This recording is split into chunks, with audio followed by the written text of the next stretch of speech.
think about gender inequality and think about the different dimensions we could focus on in order to assess whether there is gender equality or gender inequality in rights, responsibilities, and opportunities. A first area we could look at is that of economic participation and, the laser is here. Okay. The first one we could look at is economic participation and opportunities. So we focus on the labor market and we try to understand whether men and women have the same opportunities in terms of participation to the labor market, employment, or wages. A second area has to do with educational attainment. Do men and women have the same educational attainment or not?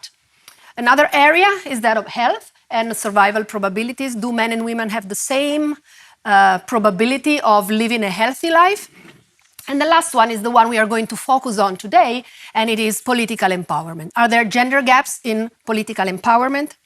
And just to, tell you something about gender gaps in political empowerment just in a slide, I'm taking this data from the World Economic Forum, the Global Gender Gap Index, and here you see the 4 areas I mentioned before: economy, health, education, and politics. And the way you should read this graph is that when it comes to education and to health, the gender gaps is almost closed, so there are no big differences between the opportunities of men and women when it comes to education and when it comes to health. But when you look at the economy, and especially when you look at politics, you see very clearly that these gaps are wide. And the more so the most critical area is precisely the one related to politics. So what do I want to do today? This is the outline of the topics I would like to address. First of all, why are women underrepresented in the political arena? What does the literature suggest in terms of reasons why we see not so many women out there when we look at the political arena? Second question, why do we care about gender inequality in politics? Should we be worried about the fact that women are underrepresented, or this is not an issue? Third, assume that we are interested in reducing gender inequality in politics, and I will try to convince you that we should be worried about reducing gender inequality in politics. Do we have policies in order to promote female political empowerment? And when we talk about policy, or when I will be talking about policies, I will mainly focus on parties and voters. I will start from a brief overview of affirmative action measures, and then I would like to present you some recent research, which is based on Italian data, which I think, the type of information and knowledge that we can derive from this analysis is not limited to Italy, but I think it can teach us also something which has a broader scope. So let me start from the underrepresentation of women in politics. I've already showed you this picture related to data from the World Economic Forum, and I showed you that globally only 23% of the gender gap in politics is closed. Okay? If we look at Europe, women represent 30% of politicians in legislative bodies and 29.5% in government cabinets. We can look at this data in some more detail. These are the data related to the European Parliament.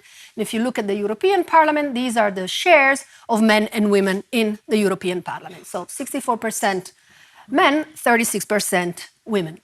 A similar picture, we can see it if we look at national parliaments. So these are the countries where there is just one single house, or if there are 2 houses, just the lower house.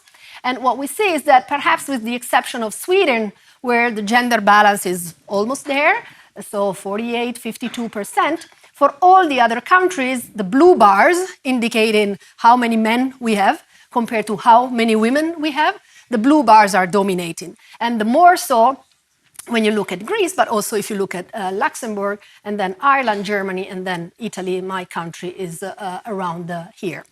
And a similar picture, again, if we look at the upper house, clearly here we have fewer countries because not all countries have 2 houses. And again, we see that there are more men than women in this type of legislative body. When it comes to executive power, These are the data on senior ministers. And here you see there are two exceptions. It's Spain and Sweden, where actually we have more female ministers than male ministers.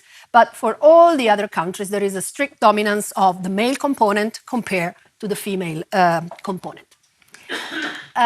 So why is there gender inequality in political representation? I showed you some data which tell us that indeed there is gender inequality. So let me discuss a bit with you why we observe this gender inequality. And the literature proposes different explanation, and overall it suggests that this underrepresentation of women comes from multiple obstacles in the political selection process. Okay?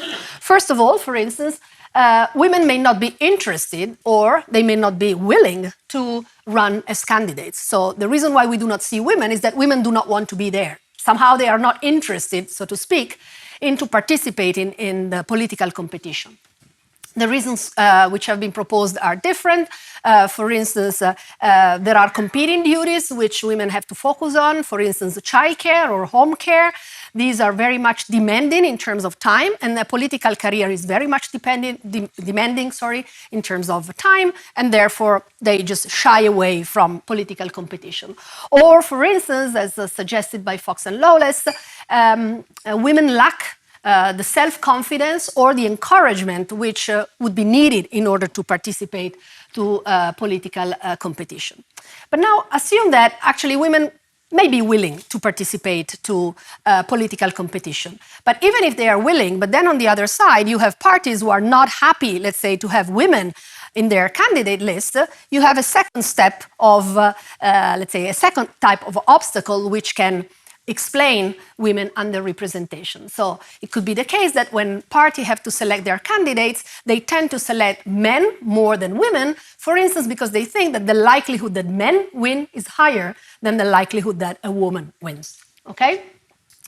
And then there is a third step in this selection process, and that's related to how voters behave, right? So you have first women who need to decide to participate, then parties who have to put them in their candidate list, and then voters have to decide whether to vote for a woman or not.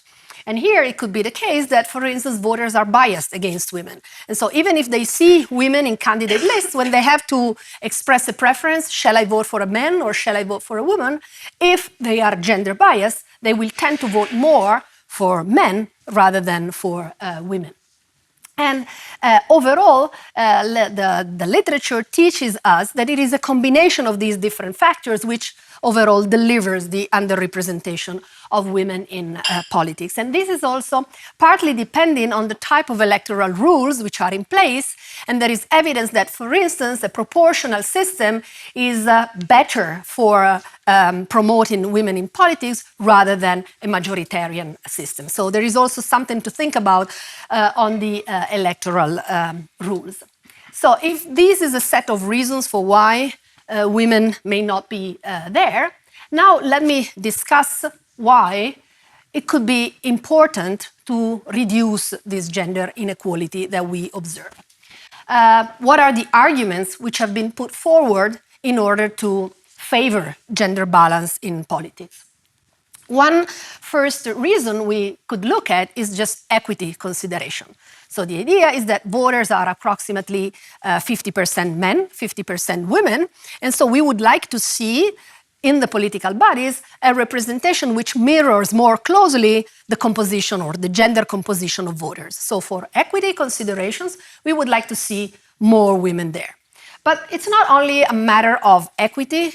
We have, for instance, literature which tells us that women are less corrupted, women politicians are less corrupted, and they are more inclined to, let's say, work in a team. They are more cooperative, and these could be positive inputs into the political decision-making process. A third reason which has been proposed in order to explain why it is important to reduce gender inequality in politics is that once we see women politicians, they can provide a role model for other women, and we have evidence that this role model which women politicians provide, let's say, spillovers not only to the political environment. So perhaps if I see that a woman is a politician, I think as a girl that this is a likely career also for myself, and therefore I can try and participate to the political competition. But there are also positive spillovers in other realms of life, so economic life or social life. There is indeed evidence which shows, especially related to India, that if you see a woman politician as a girl, for instance, you increase your aspirations and you invest more, for instance, in education. A fourth important reason for why we may want to reduce gender inequality in policies has to do with the type of policies which women politicians may vote for, or the type of policies they may implement. We have evidence that as voters, women have different preferences compared to men. So the question here is whether when a woman becomes, if you want, an agenda setter, so when she becomes a politician, the type of policies that she will put forward, that she will try to implement, will be different from the one that men are going to vote on or are going to invest on. And here the evidence is mixed. We have a lot of papers which are especially focused on India, which says that indeed when women become politicians, they vote for different policies compared to men. They invest more, for instance, in education, in health, in the environment, in sanitation, and therefore somehow they tilt the balance of public funds towards specific government expenditure items. But we also have other evidence related more to, say, OECD countries, for Italy or for Spain, but also for the US, which says that indeed the type of impact that women have on policies is not as large as the one we have identified for developing countries. So this could be an important reason. Women are going to change policies. We have some evidence which says that this is going to be the case, and other policies which is somehow, other papers which tell us that the impact is not as large. It's there, but not very big. But if overall these motivations provide us some, let's say, arguments in order to reduce gender inequality in politics, what policies we have at our disposal in order to achieve this goal. And gender quotas are, for sure, a widespread policy tool which has been used in order to strengthen female political representation. And actually, the way these gender quotas are implemented differs across countries. So in this slide, I try to summarize how different countries in Europe implement gender quotas. And just by looking at this list here, you see that some countries have gender quotas which are voluntary and they are applied at the party level. So it's up to a party to decide whether they want to adopt these gender quotas and therefore form their candidate list in such a way that some gender balance is fulfilled. And there are other countries which actually introduce these gender quotas in their legislation. So it's not up to a party to decide whether they want to form a candidate list according to some gender balance goal, but it's actually determined by the law that a party has to fulfill these gender quota, okay? And also the numbers which are set in order to implement this quota can be different across different countries. So, for instance, in Italy, the gender quota is at 40%. In Portugal, is 33%. In France, is 50%. And the other differences is that some countries apply these gender quotas at a national level, and some other countries apply them at subnational level. Okay. So just let me take the example of Italy. Italy has experimented with the gender quotas at subnational levels for quite a few years now, and we have gender quotas at national level since the last year, okay? And there can also be what are called rank rules, which says how you have to list female names or male names in the candidate list. Some countries use these rank rules and some other countries do not. And here you see the share of women in parliament. And it seems that there are some countries which apply voluntary quotas, and they manage to have a higher share of women in parliament, and some other countries which have legislated gender quotas, and they do not manage to have a large number of women in parliament. Clearly, this also depends also on how long these gender quotas have been there, and it also depends, as I will try to argue in a few slides, on whether parties, let's say, can do something in order to limit the effectiveness of these gender quotas.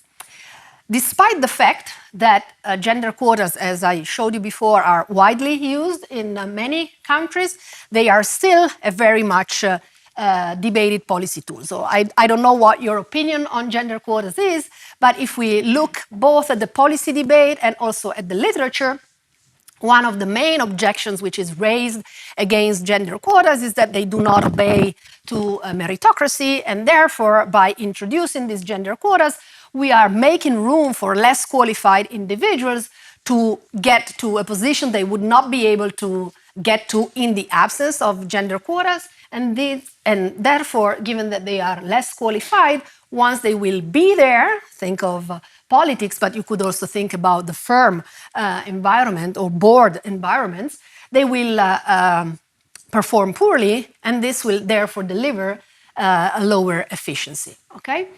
But is it really the case that gender quotas reduce the quality? They do not obey to meritocracy. What is the literature telling us about the effects of gender quotas? So the first thing we know about gender quotas is that they are actually effective in promoting female political empowerment, the more so in countries, as I mentioned before, in which parties do not try to, let's say, prevent the effectiveness of these gender quotas. Let me try and be more specific. So, for instance, the Paola focuses on Italy, and she and co-authors show that the introduction of gender quotas at municipal level in Italy in the 90s were effective in increasing the share of women in municipal councils. But when we look, for instance, at Spain, here are a few papers on Spain, what they show is that actually this effectiveness was not there. And so we wonder, why is it the case that in Italy they were successful, whereas in Spain they were not? And these papers provide evidence that what parties did was, okay, we have a gender quota to fulfill, and therefore we need to place, say, X% women and 1 minus X% men there. But let me put all the women at the bottom of the candidate list so that I fulfill the quota. If they tell me that I need to have 4 women there, I'm going to put 4 women there. But rather than placing them at the top of the candidate list, let me place them at the bottom of the candidate list so that voters basically do not see them, or by placing them at the bottom, I'm signaling voters that they are there because I was constrained to place them there, but actually they shouldn't be voted upon. And this seems to be the main mechanism for which gender quotas were not particularly effective in increasing female political empowerment in Spain. But then let me turn to this last point here, and which is again related not only to Italy but also to Sweden. I told you before that one of the main concerns about introducing gender quotas is that we are making room to individuals which are not particularly well qualified, and therefore perhaps we are just making a harm not only to those who get elected, but also to, let's say, the public as a whole, because they will be represented by individuals which are not as good as they could be if gender quotas had not been there. And this was actually a precise question that we addressed in a paper on which I will focus a bit more in a minute. We really asked this question: is it the case that gender quotas reduce the quality of politicians or not? And the answer we have is actually no, it's not the case that the quality of politicians decreased. And we have evidence for Italy, and we also have evidence for Sweden, where, as I told you before, there are these voluntary gender quotas at party level. And in this paper, the authors try to assess whether this had any impact on the quality of those who became elected under quotas of the voluntary type in parties in Sweden, and they do not find any evidence that this was the case. But let me just give you a few more details about this research to which I participated, in which we asked ourselves whether gender quotas had any negative impact on the quality of politicians. And in order to do so, we analyzed the temporary adoption of gender quotas in municipal elections in Italy. We had gender quotas in municipal elections in Italy for a very limited amount of time in the past, between 1993 and 1995, because in 1995, the Constitutional Court declared that these gender quotas were unconstitutional, and therefore they were eliminated.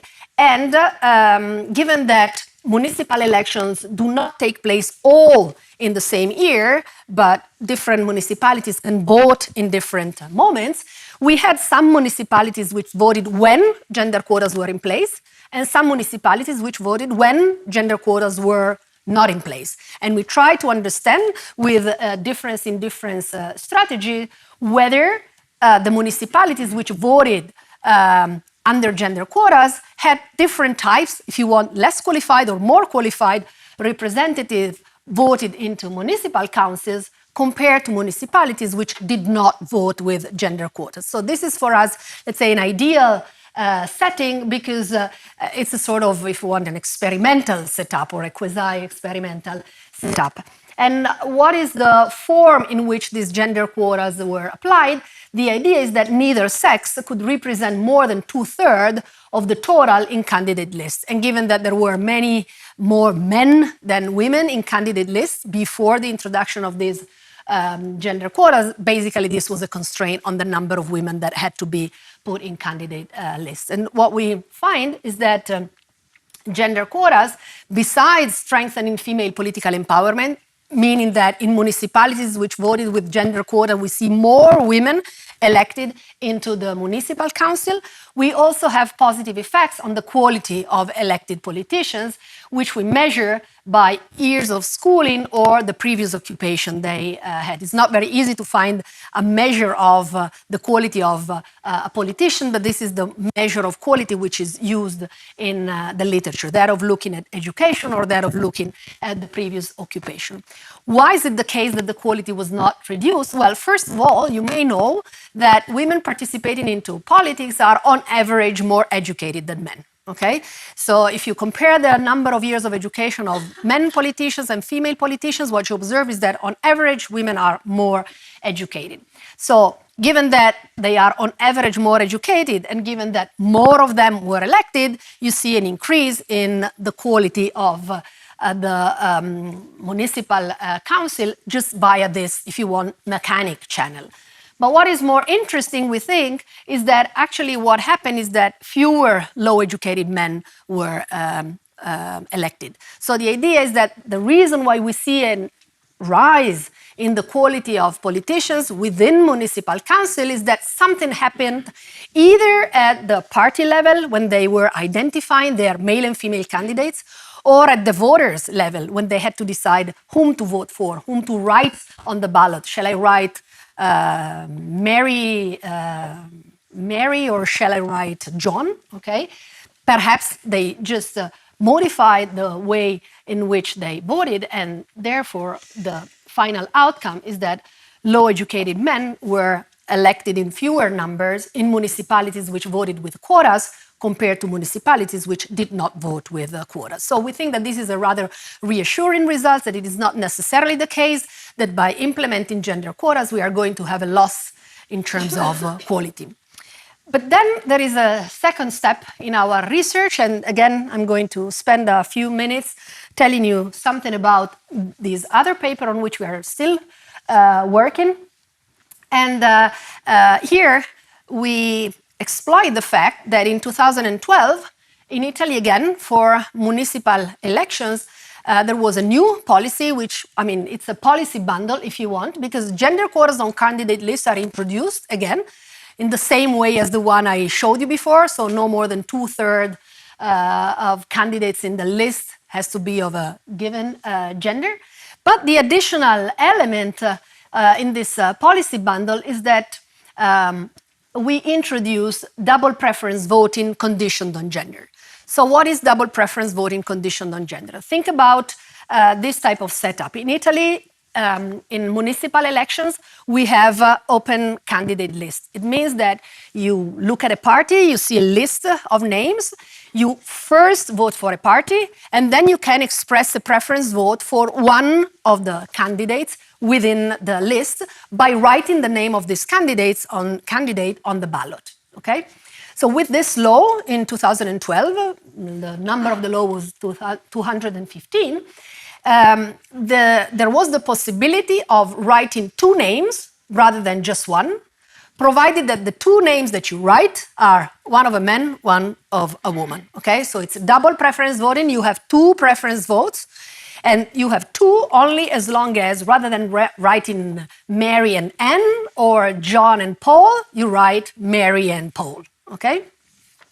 And so we wonder again whether this policy, which targets at the same time parties via gender quotas and voters via giving them this extended set of preference votes to express, whether this had any effect, again, on empowering women, on increasing female presence. And the second question that we ask is the following one. As I mentioned, this policy targeted municipal elections by giving double preference voting and by introducing gender quotas. What we ask is whether this, we call soft policy measure, because, I mean, if the voter wants to write two preferences, he or she does it. If he doesn't want, I mean, is not obliged to. We want to see whether this policy spillovers beyond its direct target. Meaning, do we see any change, not only at the municipal level, but in higher level elections where this policy was not there, but perhaps voters learn something about voting with double preference voting in municipal elections, and when they are called to vote, say, in regional elections, perhaps they still express more preferences for women in municipalities which voted with gender quotas and double preference voting compared to municipalities which did not. So I hope I managed to give you a sense of the questions addressed in this paper. And now let me try and go into some more detail. So as I mentioned before, we exploit this recent Italian law, 2012. This law applies to municipal elections. What are the elements of this law? Double preference voting, condition on gender, plus gender quotas. And the type of methodology that we apply here is a RDD, a regression discontinuity design. Why can we apply this research design? Because basically, something which I didn't mention before, the law applies only to municipalities with more than 5,000 residents. So if you live in municipalities with more than 5,000 residents, you get gender quotas and double preference voting, conditioned on gender. If you live in municipalities with less than 5,000 residents, you do not vote with both gender quotas and double preference voting condition on gender. So we have a discontinuity at 5,000 residents, and therefore we exploit this discontinuity in order to understand whether this policy delivered any impact in terms of female political representation. And now my time is just running short, but before giving you a preview of the results, most of the effort in this paper was related to some data collection, not very much on data related to politicians, because these are publicly available data. So we collected data on elected politicians in municipal elections in 2013, which was the first one with this type of policy, 2014, and then 2015. But then, let's say, the hard part was to hand collect information on candidate lists and preference votes, because this is not collected by the Ministry of Interior, right? So what you know is who gets elected, but you don't know how parties form their candidate lists, and you don't know how many preference votes each candidate received, apart from those who actually become councillors and are elected in the municipal council. So what we had to do here, also with some help from Bocconi students, and some of them, are here. In terms of Bocconi students, but not those who helped us with this. But I'm happy to meet some of my former students here. And so the idea is that we collected, by contacting each voting municipality, we asked them, please send us the candidate list for each party, and please send us the preference votes for each of the candidates for each party. And in Italy, we have approximately 8,000 municipalities. Not all of them voted in these years we focus on, but it's a bit of an effort to collect them. And in order to study the spillover effects, which I mentioned before, let me see whether something happens in regional elections, although they were not targeted by this law. We also collect information on preference votes for candidates in regional election, taking care of the fact that given that regional electoral laws are different from municipal electoral laws, in some regions there are gender quotas, so I need to exclude those regions which have some affirmative action rules in place, right? And we collected all this data in order to understand whether there was a change in female political empowerment in targeted municipalities, and whether there were spillover effect on the policy in higher level regional elections, which were not targeted by this policy. What do we find? So we find that this policy actually managed to increase the share of female politicians in municipal council by approximately 18 percentage points. So if we ask, was this policy effective in raising female political empowerment, or was it effective in reducing gender inequality? The answer is yes. And when we try to understand the mechanisms behind this increase in the share of female politicians, what we find is that this result is mainly driven by the increase in preference votes cast for female candidates. And therefore, this is interpreted by us as suggesting a salient role of double preference voting in promoting female political empowerment. So if we ask ourselves, is it the parties who behave differently at the threshold, or is it voters who behave differently? We have some evidence that it is voters who make the difference. And we also find that there are positive spillover effects on female candidate performance in regional election, measured by the preference vote they receive, in those municipalities which were exposed to the policy at municipal level. Now, I don't have time to go into details about the institutional framework, but I think I managed to say most of this. And I do not spend more time in telling you further details about the data or the validity of the methodology, but let me show you some figures in order to give substance to the main findings which I showed you before. So this is the type of, let's say, evidence that we provide. So remember that our first question was, do we observe after this policy introduction an increase in the share of women elected? So here I have my threshold, 5,000 inhabitants. I remind you that this policy applies only to municipalities above 5,000 inhabitants and not below 5,000 residents. And what you see is that indeed at the threshold there is a jump in the share of female councillors. So as I told you before, this policy leads to an 18 percentage point increase in the share of female councillors at the cutoff. Okay? And you see it by looking at this picture, which I hope is clear. And then, as I mentioned before, we try to think about the working of the policy. Is it the gender quota part which is doing the job, or is it the preference votes part which is doing the job? And here is where our data on candidate lists help us. And what we see is that at the threshold, we do not identify any robust discontinuity in the share of female candidates. So if we look at the list, the candidate list for each party in municipalities below the threshold where the law doesn't apply, or above the threshold where the law applies, we see that the share of female candidate is not different. It means that the number of women you have at the left or at the right of the cutoff is the same, suggesting that parties behave more or less in the same way at the threshold in terms of how many women they place in their candidate list.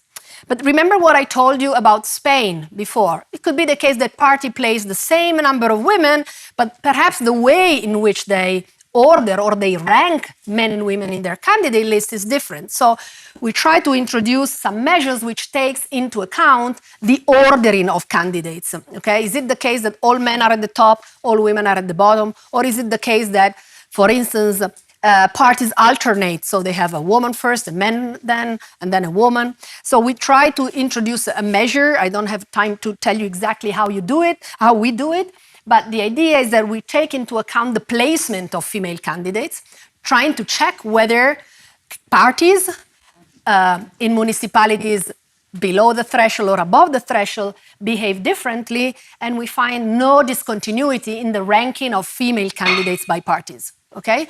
So they do not behave differently.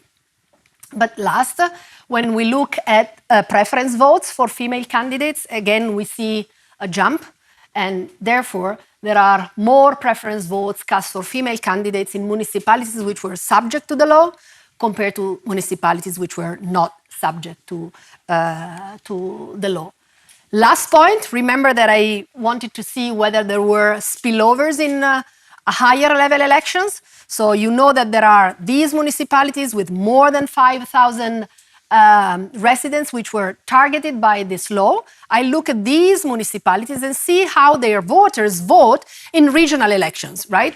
Where there's no constraint on how they have to vote. And I want to see whether perhaps they vote more for women compared to voters in municipalities which were not exposed to experiencing this law at the municipal level. And again, although the jump is much smaller than the one I showed you before, we find a change at the threshold in the number of, in the average number of preference votes cast for female candidates in regional elections.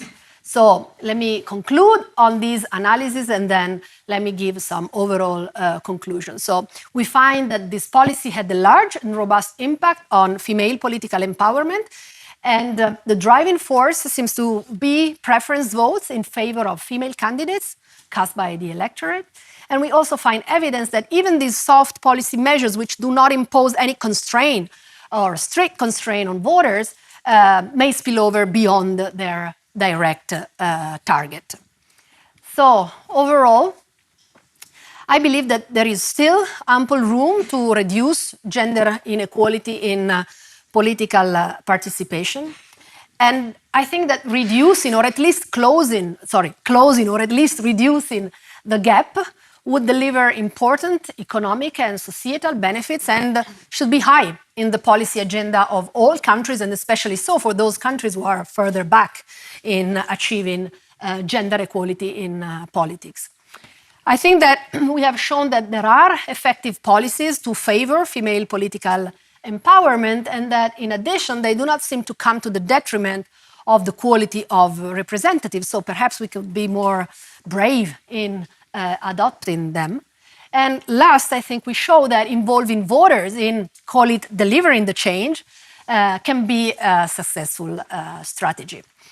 And I would like just to leave this last slide on the screen where I just report a sentence from one of the OECD publication where it is said that gender equality is not only a fundamental human right, it is also a keystone of a prosperous modern economy that provides sustainable, inclusive growth. Gender equality is essential for ensuring that men and women can contribute fully at home, at work, and in public life, and this would be for the betterment of societies and economies at large. So I thank you very much for your attention, and I finish here.